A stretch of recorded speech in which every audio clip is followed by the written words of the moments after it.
like we should probably begin this podcast with a eulogy. Ladies and gentlemen, family and friends, we're gathered here today to remember the life and times of Meek Mill. He was so young! So young. He was so young! His name Robert Williams? I could care less what his name is. We're all going to forget him in another week anyway, alright? Meek who? What? Meek who? I got another service after this anyway, alright? So let's get this going. Wheat Mill, Tweet Mill. Tweet Mill. Meek, if you're reading this, it's too late. It's too late. You're in the ground. It's over. Let us pray. Let's hope he has something of a career. Let's be perfectly honest. Meek is from Philadelphia, right? Yeah. Meek is not even the most popular. He's not even the most popular entertainer from Philadelphia. He's not even the most popular black entertainer from Philadelphia. Kevin Hart is. I think Kevin Hart is bigger than Meek Mill in Philadelphia, which is hilarious considering how small Kevin Hart actually is. But that's where we're at right now with just a slew of these disses. Kevin Hart is on a world tour. Kevin Hart's on a real world tour, not his girl's world tour. Not his girl's. All right, not his girl's world tour. No. Mitch, walk us through the timeline of what has happened and give us some backdrop. Okay, so to give you guys kind of a rundown on what's happening. So about a week ago. Actually, even before that. Well, let me preface this by saying we called an emergency session of our podcast together today to discuss an ongoing beef. I don't really want to call it a beef anymore. It's more just like a massacre. It's over. Man. It's not even a thing anymore. Yeah, between Drake and Meek Mill, which started this week around the time that. So, let me give you some context for this. 2 weeks ago, there was a more animated beef on Twitter between Nicki Minaj and Taylor Swift about. Right. I guess sort of like women in music and black women in music and being marginalized in the music industry and things like that. But this is around the time that Meek Mill was promoting his new album. I don't remember what it's called. I don't even know. Dreams Worth More Than Money. Dreams Worth More Than Money. I thought it was Dreams Money Can't Buy. No, Dreams Worth. That's a terrible title. Money. Why don't you just go with Dreams Money Can't Buy instead of Dreams Worth More Than Money? That's right. Like a simpler man's way of saying Dreams Money Can't Buy. Like that's like a dream so bad. A dream worth more than money is Meek Mill having a career at this point. Oh my god. So anyway, on this album that Meek Mill is trying to promote, Drake was featured on a track called Rico, which I don't know. It's a pretty good feature. Like he does some good work on that track. It's probably one of the better songs off the album. I've only listened to that song, so it is one of the better songs. That and The Weeknd. Toronto's been repping the album. Excellent. Okay. Holding it down. Okay. So flash forward to July 21st, 8 days ago. Meek Mill on Twitter tweets, quote, "Stop comparing Drake to Me Too. He didn't write his own raps. That's why he ain't tweet my album because we found out." So okay, when you read it out, it is already a very silly fucking tweet. When you read it out, I feel like when Mitch reads out a Philly, I need to read. Boy, yeah, I need to read all these tweets just because I need to like further accentuate the point. How stupid of an idea this was. Yeah. One, how stupid of an idea this was. Two, how badly Meek Mill has been defeated that some white boy from the suburbs in Canada is podcasting about his terrible defeat at the hands of Drizzy Drake. Yeah. Like holy shit. Like I still can't get over this thing. Keep going. Okay. So this tweet was all to say that Meek is claiming that Drake used a ghostwriter to create a lot of the tracks on his most recent mixtape. If you're reading this, it's too late. And also is using a ghostwriter to talk about the feature that he did on Rico. So essentially, his tirade keeps going. Later that day, he tweets, he ain't even write that verse on my album, and if I would have knew, I would have took it off my album. I don't trick my fans, lol. Okay. Drake does not respond to any of this. Right. So, this is all going down. Drake is biding his time. Drake, people know that Drake is active on Twitter and is reading these notifications, but Drake isn't doing anything. Drake's better than this.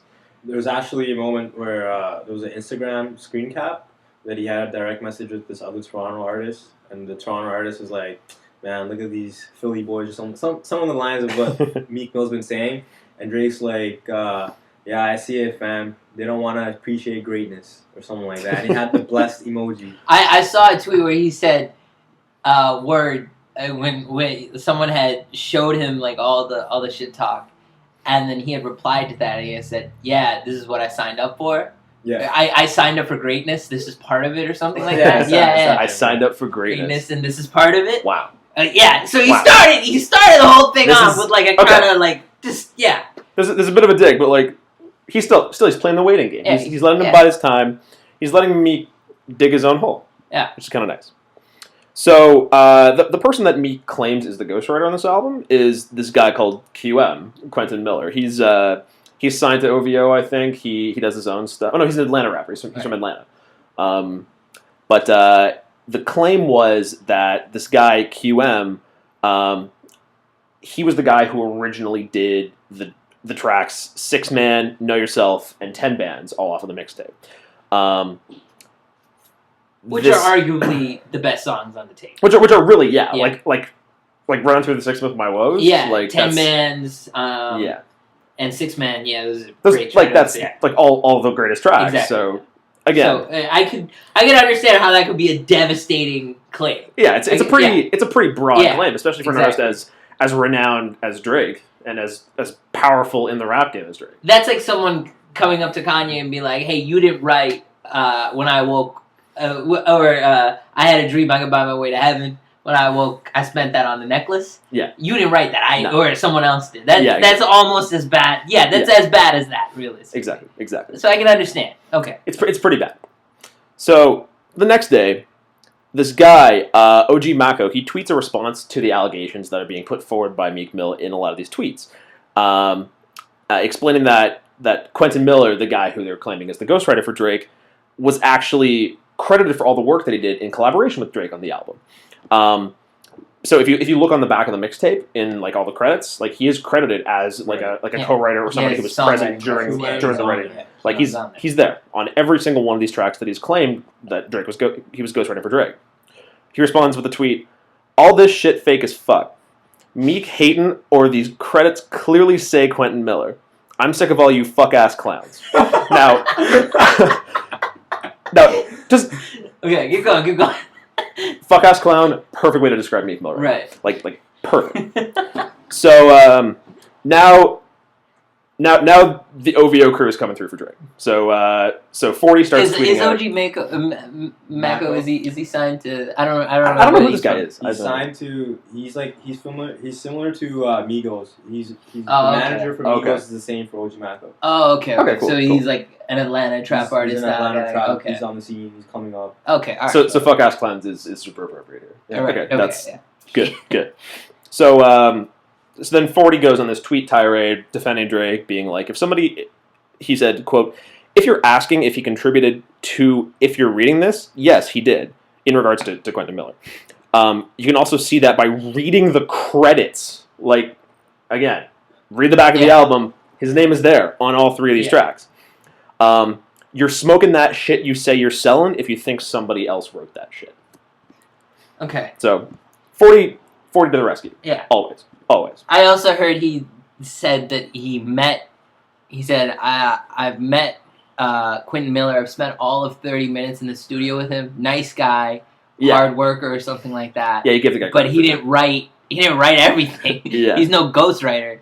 And again, like 40 makes these Drake albums. Right. If there's a ghostwriter, I mean, not to say that 40 would come out and admit it, but, you know. Yeah, I mean, 40... When you make a claim that someone's only been in the studio for 30 minutes with you, and you're the head executive producer on every project this guy has done, he's not your ghostwriter. Definitely not. It's saying something for sure.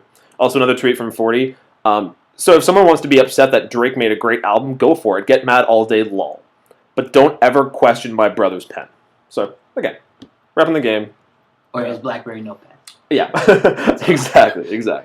So that night, Meek Mill is playing a show with Nicki Minaj in Virginia.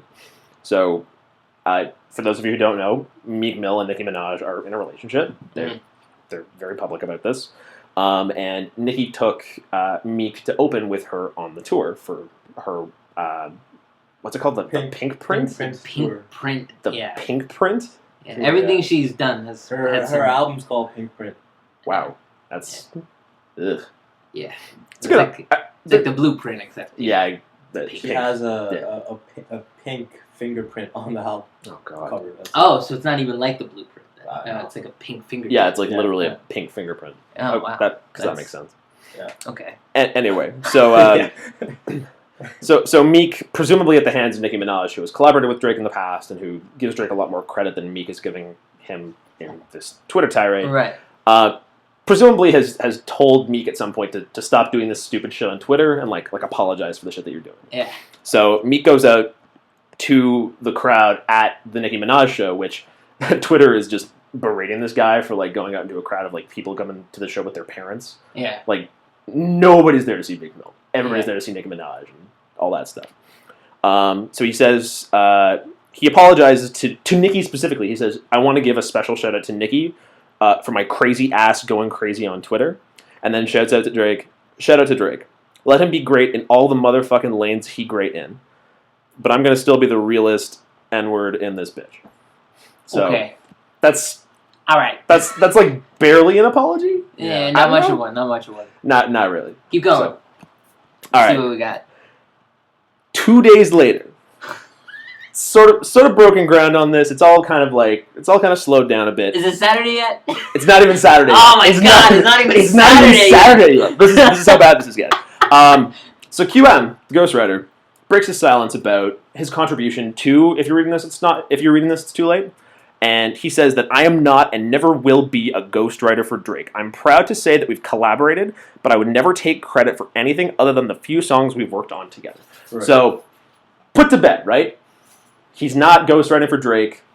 Meek Mill's claims are bullshit. We can move on, right? Right.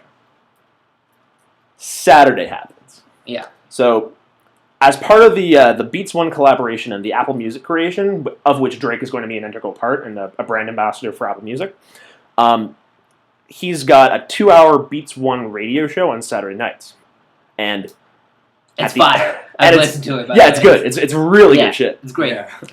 OVO Sound. And so at the end of OVO Sound, Drake drops "Charged Up." "Charged Up" is, I guess, his response to Meek Mill it's doing like a this stupid slow shit burn response. It's really what it is. It's a light a cigarette up and listen to this song kind of diss track. It's quiet. It's brooding. Exactly. It's like, I don't know. It's something that he probably did in the studio in 20 minutes. Yeah. But it's everything. Like I want to read you some excerpts from this thing. Okay. Done doing favors for people because it ain't like I need the money to make off a feature. Right. So again, taking shots at me. I did some charity today for the kids, but I'm used to it because they all charity cases. Rumor has it I either fucked her or never could, but rumor has it has never done you any good. I'm really terrible at this. We need to like actually have like a copy of the track and like play the track. We play the track. We should just like play the track. We play the track over. Let's just do that instead.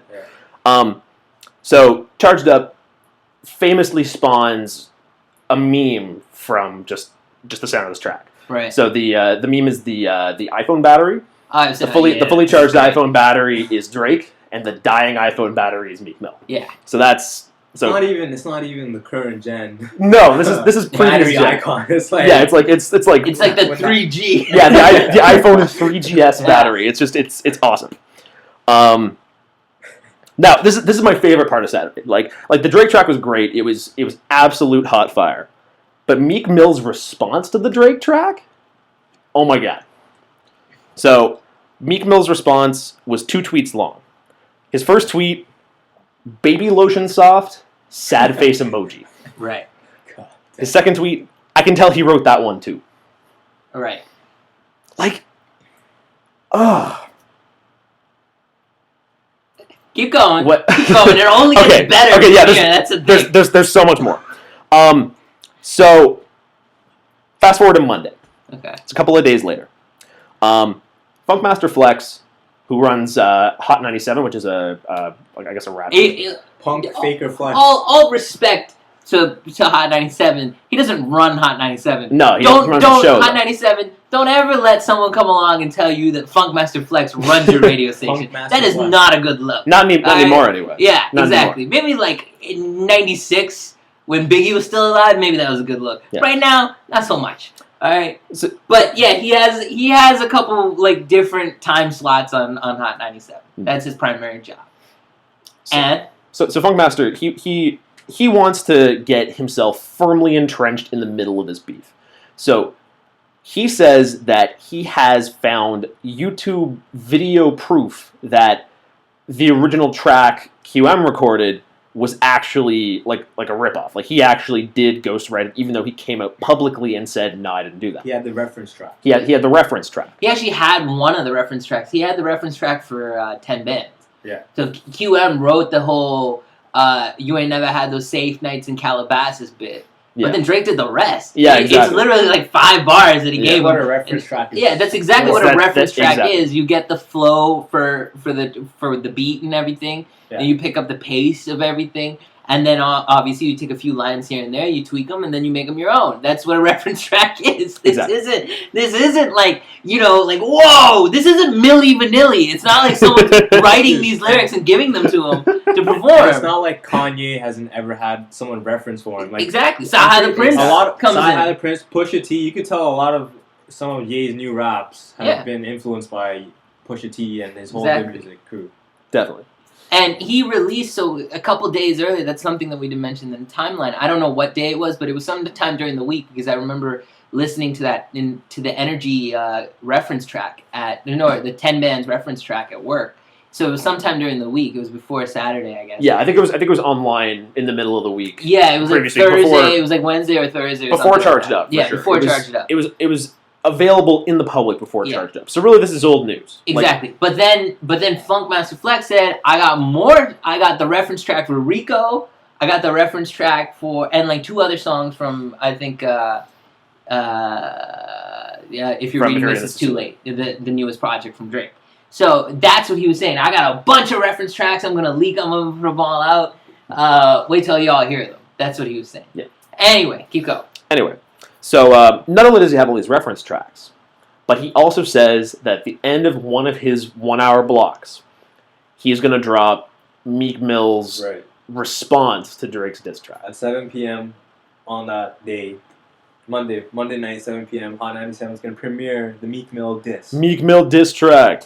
So we're getting closer. 6:30, everything's going. 6:50, still going. 6:57, they're just like looping Rihanna and some other stuff.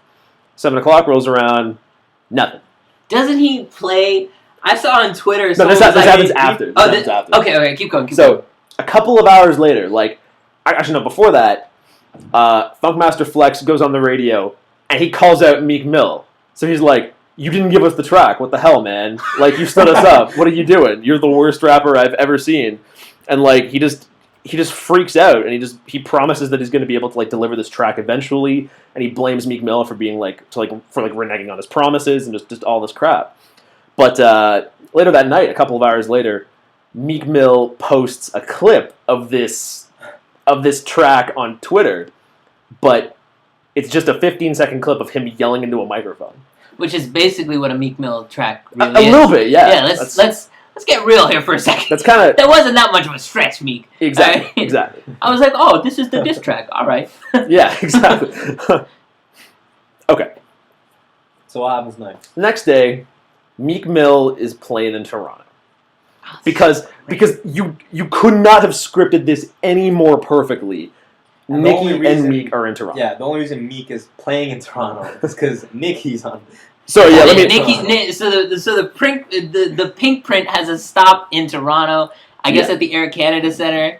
or whatever it is, and it just does not work out for Meek. No. Meek shows up a couple hours late, I believe, right? Because he gets stopped at the border. He's either late because he stopped at the border, or Nicki intentionally puts him in the middle of the set to try and give him more profile. Yeah. He comes out, he starts playing a song. I think he tried to play 4 songs. He couldn't, and then he couldn't finish. He came out to the one song he has on his new album with The Weeknd. Right. I forget what it's called. And they started booing.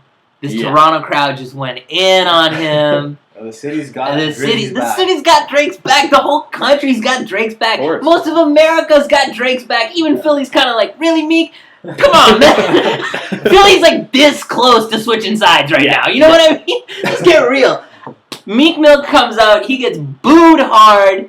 All right, and then he says, "Fuck it, I'm done," and then he leaves. Yeah. After a 4-song set. There's a point in the set where he just plays like a "fuck you" track, and then just like puts "fuck you" in like the giant jumbotron screen behind him, and just gives the crowd the finger for a while. Yeah. Like, I'm glad we're all in like grade 8 here. Yeah. And we can just like resolve our differences by giving each other the finger. That's good. I guess, but you know that's what happens when you ain't got the bars. The funny thing is though, he posted an Instagram pic like on his way to Montreal, which is the next stop on that tour, and he's like. He had like a brick of money in his hand. He's got the money to his ear in his hand. Like, still getting this paper though. Like, first comment below that, put Nicki's money back. What are you doing? So good. So good. Oh my god. Oh man. God. What a whack, like, okay, just go, because we're not even done. Okay.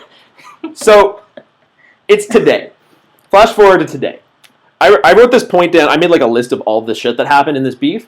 And beside today, I wrote the dagger. Because today was just the dagger. Yeah. So, in the heart. So on OVO's SoundCloud account, today, Drake uploaded a second diss track called Back to Back. And I think my favorite thing about this track is the cover art for it. Because the cover art... It's perfect. It's perfect. So the cover art for this track is the 1993 walk-off home run that Joe Carter commits against the Philadelphia Phillies in Game 6 of the World Series. Really? The Jays win the pennant against the Philadelphia Phillies, and Joe Carter freaks out. This is the touch 'em all Joe called. You will never hit a bigger home run in your life. Mm-hmm. So obviously digs at Philly. But this track is just miles and miles better than Charged Up. Oh yeah, it's not hard. It's horrible. It bumps. Yeah. It like you can play that shit at a party. You can play that shit in the car. You can play that shit at the gym. You can play that shit on the bus. You can play it everywhere. It bumps. Play it in the office. You would play it in the office. It bumps. It gasses you up. It throws gasoline all over Meek and then lights that shit up. Okay. Oh my god. There's a meme that's been going around for this track. There's a Simpsons episode where I think like somebody's getting the crap beaten out of them, and then there's like a child in the background that's just yelling, "Stop it!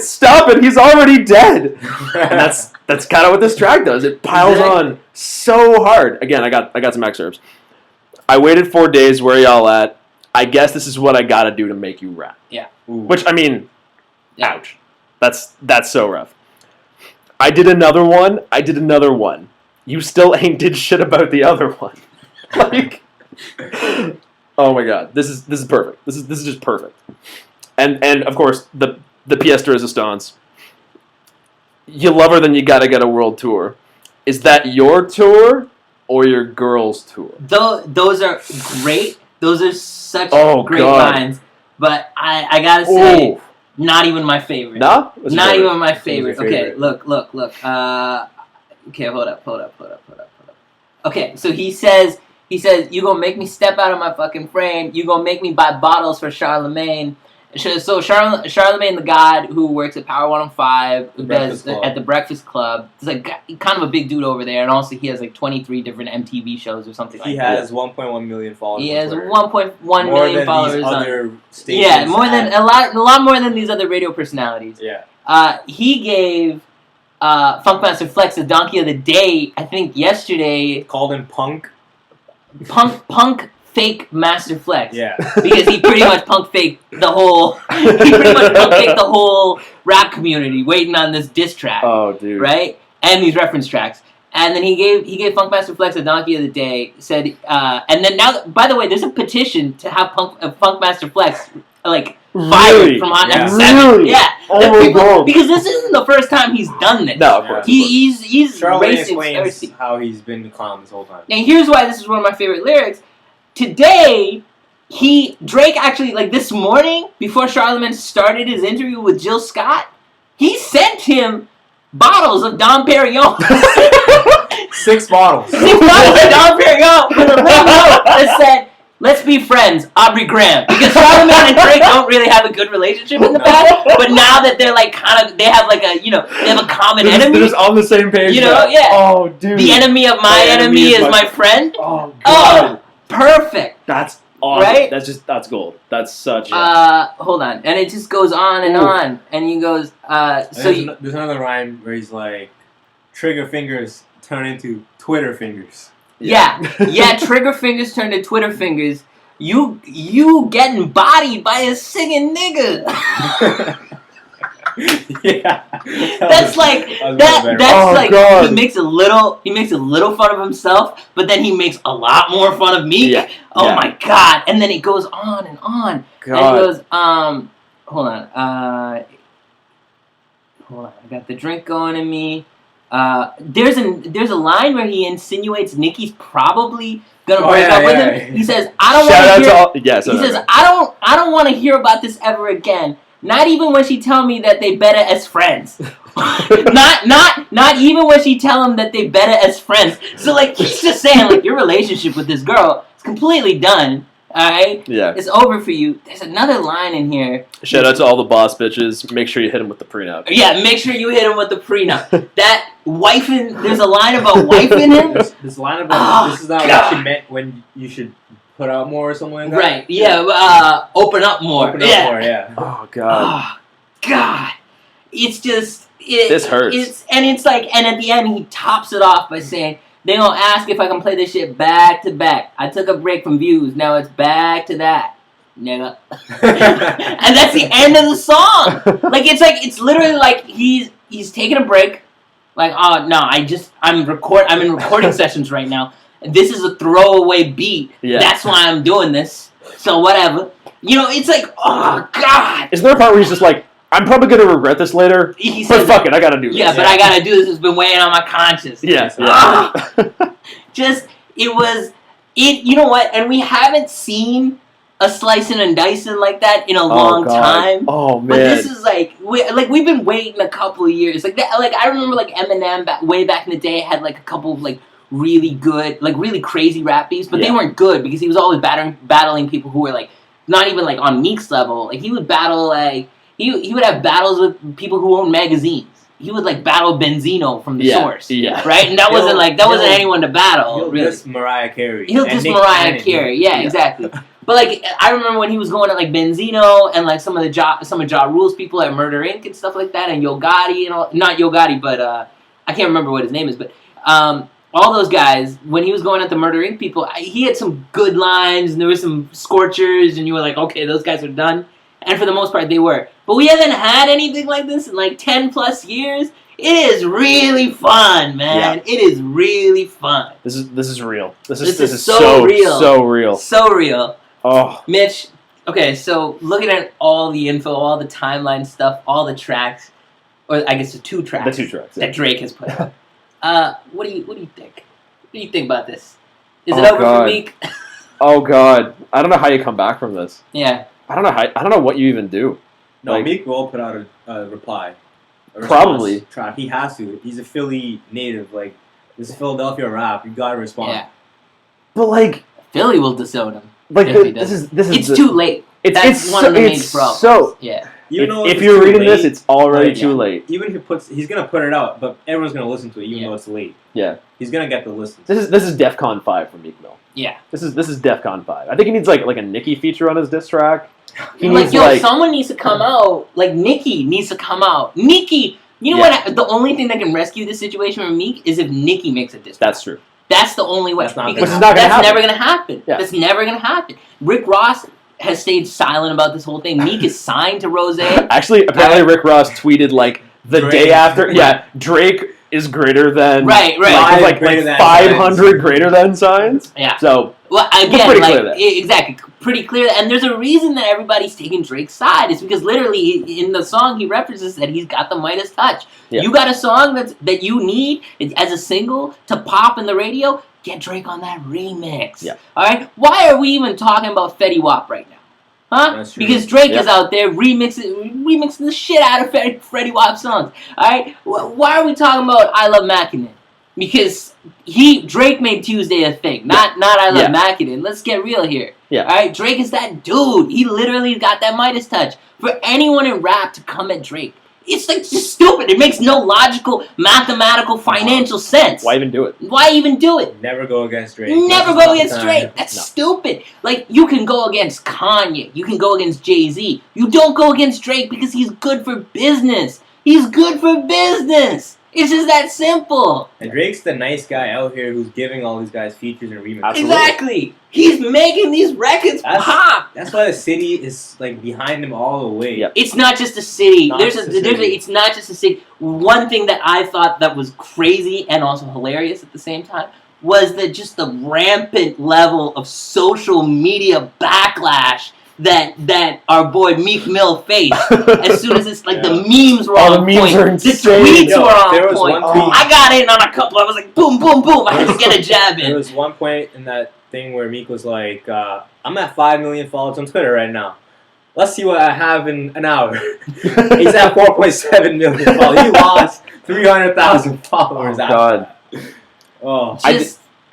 Yeah, I mean, like, the thing about this is, I mean, at the end of the day, this will probably, I think in the macro sense, this will probably help Meek's, no, in the micro sense, this will probably help Meek's album sales. Yeah, definitely. Alright? I think people will go listen to the album, some might stream it, you know, on Spotify or whatever, or Tidal, or where Apple Music, wherever you're listening to your Meek Mill shit, but if you're listening to your Meek Mill shit, but I'm sure he'll get a couple more downloads and streams off this.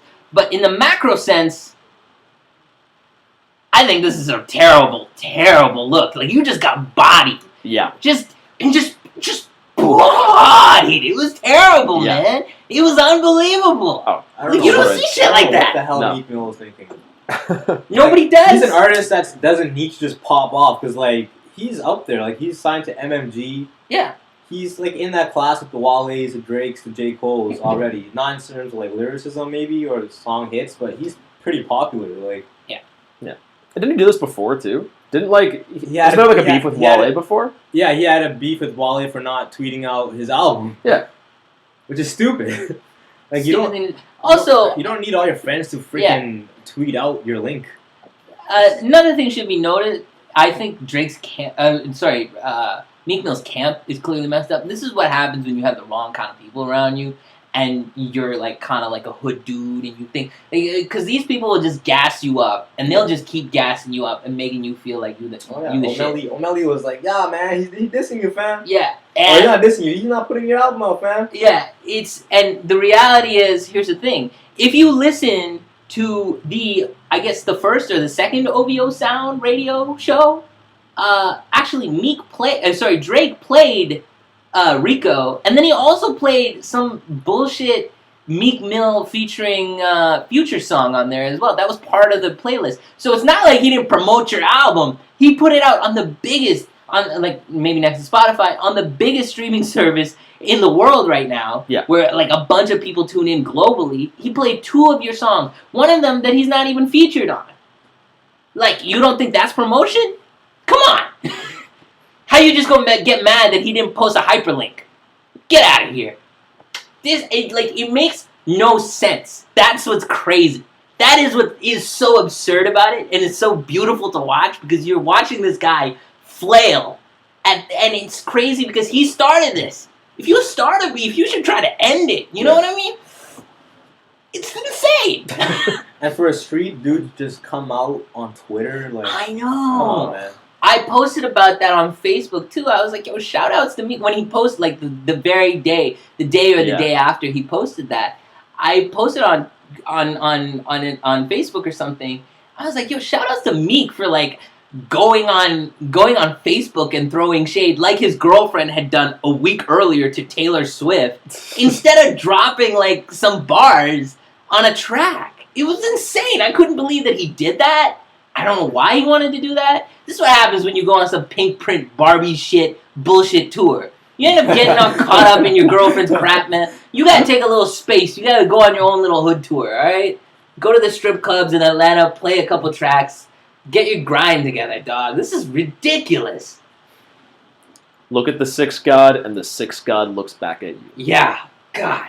Pray for Meek, alright? I mean, it's interesting because I'm looking at this and I'm realizing, like, there's a lot of collateral damage too. Like Funkmaster Flex took a massive L. Oh yeah. Hot 97. Like Ebro, who was the former, he's like a radio personality now, and also he's on Apple Music as well. He is one of the main DJs along with Zane Lowe and Julia Edenuga from London. Ebro does the New York show he does a 2-hour New York block every day during the week. And he also is a co-host on I think the breakfast on the morning show on Hot 97. Yeah. Ebro went out of his way to defend Funkmaster Flex the day after because Flex got roasted by everybody. There was a petition that came out. People were like, nah, I'm not tuning in. Charlamagne gave him Donkey of the Day, and he has a massive social media following. It was like a bad look for everyone. Ebro had to go out of his way to say, no, that, it's nothing, it's not Hot 97's fault, it's not Funkmaster Flex's fault. He had to defend the station, he had to put the station on his back. So there was like some career damage to a lot of people there. And then also Nicki, I'm not going to say Nicki took an L necessarily, but to be affiliated with Meek at this point, like, she got a couple boos in the middle of her set at the end of the day. Nicki has not put out a single tweet about this or any. Yeah, she's kept silent, she's been smart about this whole thing, she's kept silent about the whole thing. But here's the thing, alright? Nicki, during this whole beef thing, before this track came out, I think it was yesterday actually, there's a Nicki Minaj featuring Meek Mill and Chris Brown song. All Eyes on You. All Eyes on You, right? That I guess that's off the Pink Print album or whatever. Yeah. No, it's...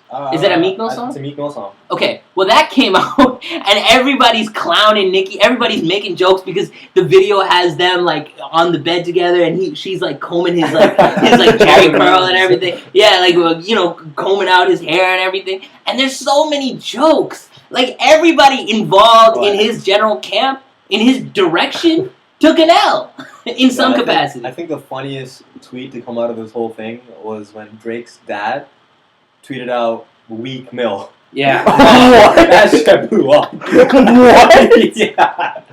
If you go on his Twitter, you'll see a bunch of... He's tweeted more about this whole thing. He put out a video. Really? He put out these that's amazing. The first tweet was "Weak Mill" from Graham, whatever. I don't know what his dad's name is. Yeah. But something Graham, yeah. Weak Mill. Weak Mill. God. His dad's out here making fun, bro. It's unbelievable that this even happened. What I find even more alarming than all this is, so let's say Mitch, let's say you diss me on Twitter, right?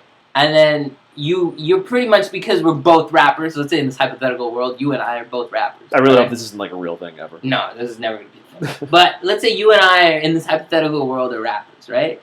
And then you diss me on Twitter, just like this. Now that because you're a rapper and you're aggressive and you're a rapper, I expect you to eventually follow those Twitter details up with, a track of some kind. Yeah. Right? If you're gonna tweet, you also gotta lay down a track. It's just that simple. Now, I hear you. I see what you're saying on Twitter. I take that. I lay down my own diss track. I leak that. Everybody listens to it. It's fire. You still haven't put out a song, but now you have to put out a song. There's an urgency for you to put out a song, right? Especially because I'm a bigger rapper than you in this hypothetical world, right? Yeah.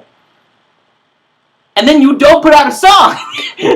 That's insane. I don't put out a song for 4 days. Yeah, for 4 days. Meek Mill's defense here is that he's on tour and it's hard for him to record. Does not matter. All right, does not matter. That's his defense, though. If you're a Meek Mill fan, that's the only. You've got some time at the border. Like you're gonna take a while getting through customs. Yeah. You can let's not. Yeah, you can. You can use your Apple Voice recorder and like lay down a track real quick. Gucci Mane recorded a whole mixtape on his phone. Word. That's to his phone. Yeah. While he's in jail, he recorded a mixtape. Gucci Mane spent like 14 days out of jail, recorded like 12 albums, and went back to jail. All right, like you mean to tell me Meek can't get it together for like 6 hours to put out one song? It's 3 minutes, dog. Drake did this twice already. We're talking about this like Gucci Mane's a real person. Yeah, like he's not he's a boogeyman. Yeah. That's true. He's the thing. I just watched Sinister. He's the thing that kills you in Sinister. Yeah. Yeah, he's the thing. Like when you watch the tape, you see that thing in the corner. That's not actually a ghost. That's just Gooch. That's Gooch in the bushes. Watch out. But like one thing that I find really crazy about this is that Meek is the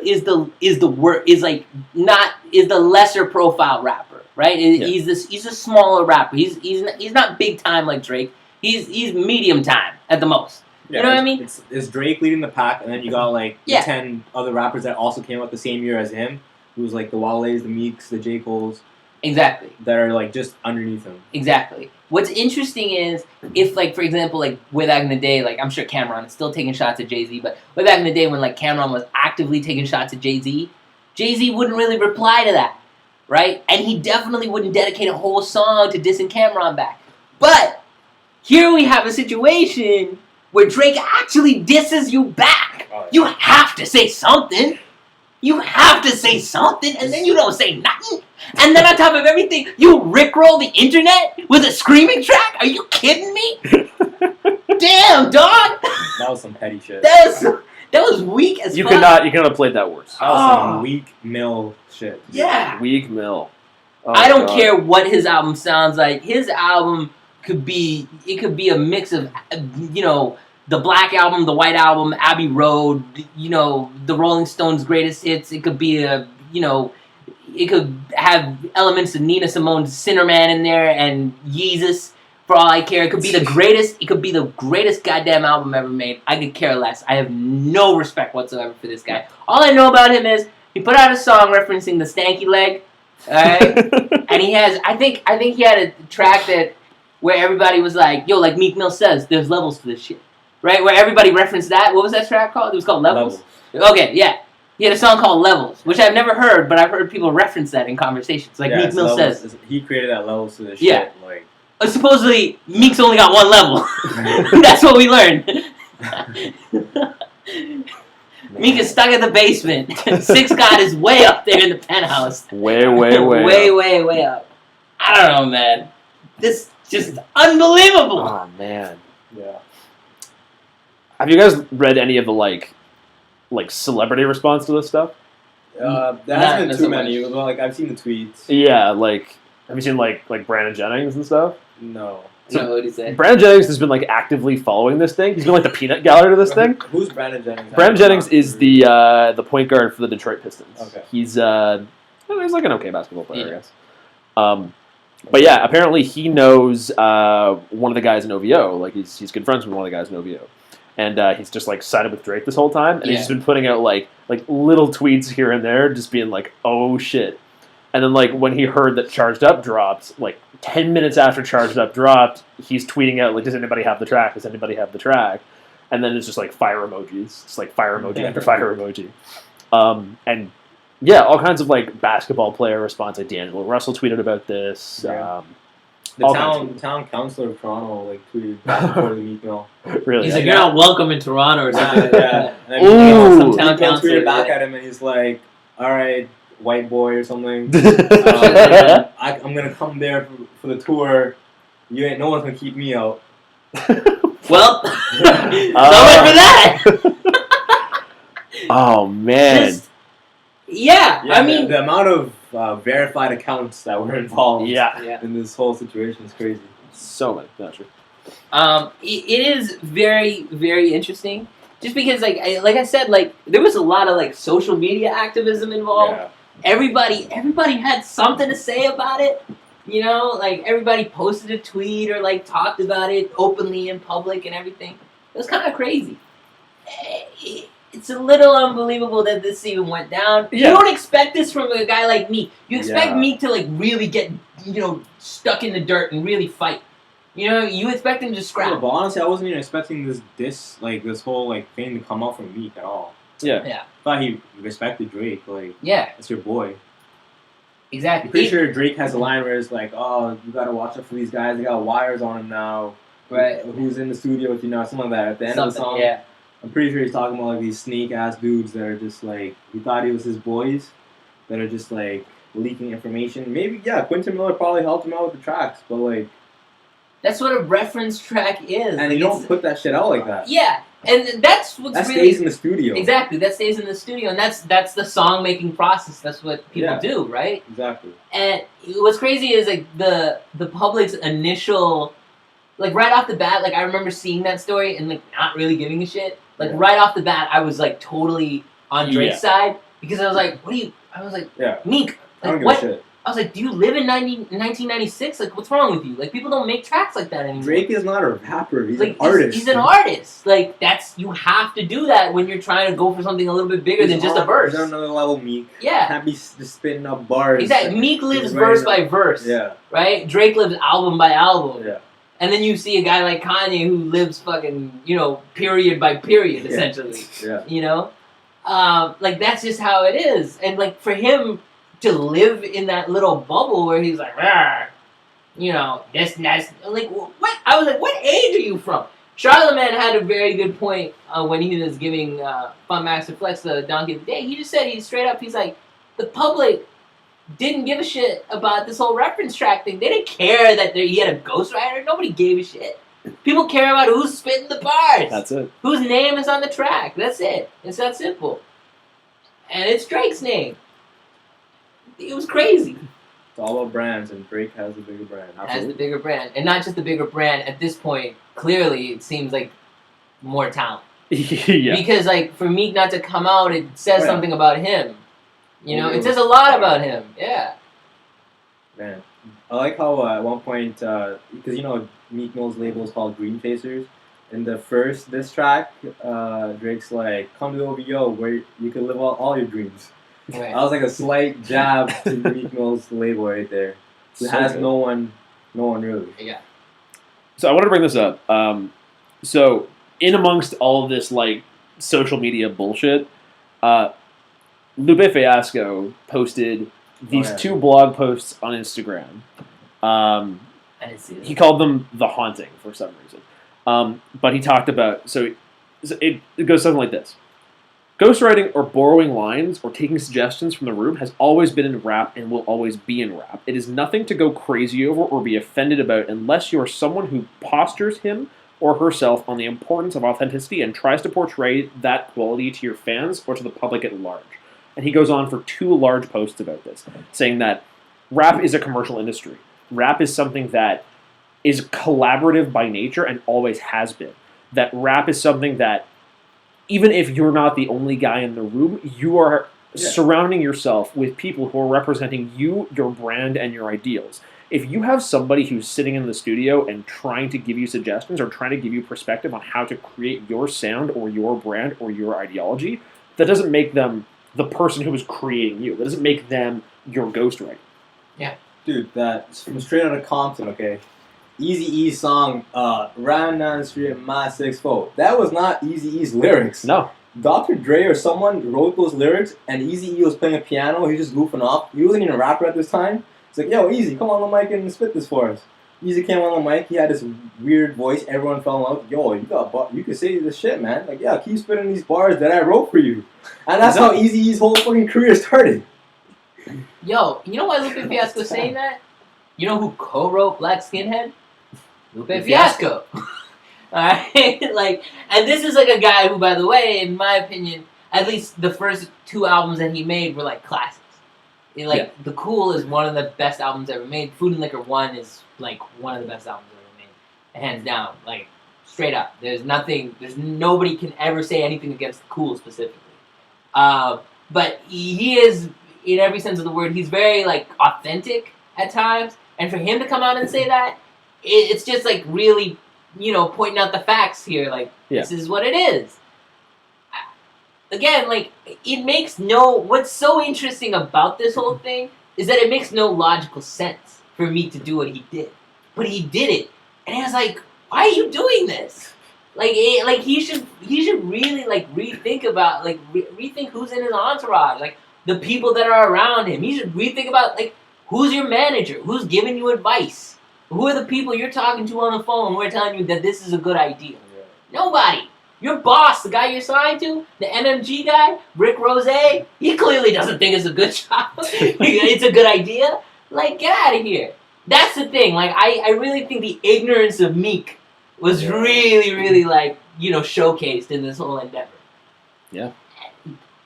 Well, what do you think's going to happen? You think Meek is going to come out with a... So everybody thinks Meek is going to come out with a diss track? And it's gonna be the number one trending topic on Twitter, of course.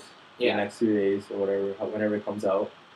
And it's just gonna die down, and Drake's gonna drop his albums. He's gonna drop the OVO sound, OVO radio show. He's gonna keep putting out all these hits and get all the numbers. And Meek Mill is just gonna be a level below that. Yeah.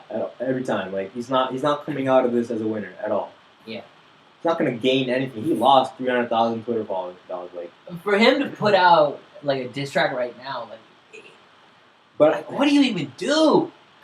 Yeah. Like, you gotta come up with the best diss track in the world. You've got to bring in, like... No, he's going to bring his bars. Yeah. I know he's going to bring his bars, because he's a good freestyler. He's good at the beefs. Yeah. But, I mean, it's not going to matter, because everyone loves Drake. But, yo, like, he barely, like, realistically, let's get real here. He, couple, like, two years ago, I think, or 3 years ago, he had beef with Cassidy. Everybody remember Cassidy? Yeah. He had a song called I'm a Hustler. Mitch, you don't remember Cassidy? No. I'm a hustler, baby. Cassidy's like an 05 rapper. All right? He's also from Philly. He's also from Philly. So that was primarily the beef. It was, you're on my turf right now. All right? It's my time. I want the shine. That's what Meek was essentially saying. But, yeah.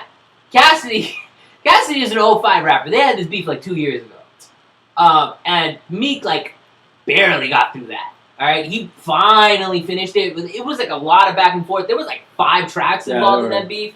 And finally, Meek said some crazy, some outlandish shit. What was it? What did he say? I don't know what he said. But, like, he had to do like the third song. Yeah, he had to go, like, full Nas, Ether, you know, like, you know, had to go full insult mode to really get there. So, like, he barely got out of that with an 05 rapper. All right? Who knows? Like, has Cassidy put out a song recently? I don't know. And when Meek Mill does put out the response, I don't think Drake's going to reply to it. Yeah, I really hope that, like, nothing happens for a while, and then Drake releases Views from the Six, and on Views from the Six, there's a track called Three-Peat, and it's another diss track. That would be awesome. That'd be amazing. No, I think Drake should leave this issue alone and focus on making the album. Absolutely. Well, I don't think he's gonna leave it alone though, because OVO Fest is in 5 days. That's true. He like literally in the song he references they gonna ask me to play this shit back to back. He's gonna perform this. He's gonna perform it, and then they're gonna yell. They're gonna scream back to back, and then he's gonna perform it again. And yo, the biggest... all right, he's gonna do 2 back to backs. Like he's not like he won't. I don't think he'll put out another song, but I think it might feature on OVO Sound Radio. Yeah. It might feature on OVO Sound Radio, and it's definitely gonna play at OVO Fest. All right, people want this. And the biggest performer from Philly is gonna be opening for OVO Fest. Kevin Hart. Oh my god! Oh my god! Yo, this is fucking Twitter beefception. There are so many layers to this. It's incredible. What Meek doesn't get is it's 2015, baby. There's the internet. Everybody's connected. All right, and you're not the biggest rapper in the world. Like you can't be like all my Philly dudes got me. Like nah, they're not gonna put you on. Nah, Drake is global. It's just that simple. You know what I mean? Kanye West is global. He's not just from Chicago. He's global. Jay-Z's global. People got their backs. Whoever got the best bars got the backs. All right? Nobody's looking at your area code anymore. I'm just checking out Kevin Hart's Twitter, and there's like, he's a very politically correct dude, so he's not posting anything about it, but he's just like, Chicago and Toronto, join me next weekend. He has like 5 tweets. It was like, Chicago and Toronto, join me for my run now. God damn. Oh God. Kevin Hart, you gotta love it. This is amazing. Jokes on jokes on jokes. R.I.P. to Meek Mill, though. Seriously. Yeah. I mean, unless that guy is currently stuck in his tour bus writing the greatest rap album of all time, there's not much you can really do. I doubt that's happening. No. I mean, he's on tour right now on a world tour called the Pink Print tour. Yeah. And let's be honest, he's only there because his girlfriend's the headliner. I think like his cap, like the best he could possibly do is like Dirty Sprite 2. He's not going to make a generational rap. No, I don't think so. Yeah. I'll be honest. Full disclaimer: I am not that much of a Drake fan. Only in the last podcast that we released, we recorded another one about Kendrick, but we never put that out because I had some issues with it. But in the last podcast that you guys heard, I talked very, very well about Drake, and if you're reading this, it's too late. And this is that was the album that put me on to Drake. I'm a big fan now. I wasn't too much of a fan. I've gone to revisit his old material, and I like it a lot more now. But this shit is just I'm a fan now. All right, it's just that simple. I'm moving to Toronto next year. I'm trying to get these OVO tickets. All right, it's just that simple. I'm gonna get my OVO shirt. All right, I'm gonna put a little owl on, get a little owl tattoo on my bicep. All right, little CN Tower on my forearm right here, just like Drake got. All right, I'm gonna do it. Coming back to one of the things that we said in that last podcast too, Drake is at his best when he's stunned on people. Yeah, and that's absolutely why this is so successful and why this is just so insane. Yeah, absolutely. This is Drake. This is prime Drake. Yeah, I agree. Yeah. Malin, any final thoughts? I think this is good for the culture. I think hip hop has been it hasn't been dry because there's been a lot of music and a lot of albums that have come out. But to see Drake, the guy who's on top of the whole thing, just come out and just shit on the people below him, it's just amazing. Do you guys think this is better than when Kendrick dropped Control? And there was outcry of people better. Were trying. Yeah, this is better, right? Because Control wasn't a diss. It was just like, hey man, y'all gotta get your game up because I'm gonna snap. It was more like a shout out. Yeah. For everybody to get working more, right? Yeah. This was like this was a diss. Yeah, this is beef. Yeah. Yeah. And for Drake, it's not really Drake is not hurt at all by this. He's like, man, what the hell do you think you are? Yeah, exactly. He's like, yo, take this and leave. Yeah. Yeah. What a great time. What a great time to be alive. What a great time to be alive. And the best part is about this whole thing is that we get to see one guy just get completely clowned. I swear to God, if this was like Jay-Z and Nas and people were going back and forth and they were on an equal level, this would not be half as entertaining. With the way social media is right now in 2015, with Instagram, Snapchat, all these different, Twitter, all these things, the way that the culture collectively came together to roast Meek, like he was he was on some sort of, what are those things? He was on like a rotisserie. He was like a Swiss Chalet rotisserie chicken. It's crazy. And then Drake served him up with some fries and some gravy. God damn. Shit. Drake, thank you. Ladies and gentlemen, charge it up.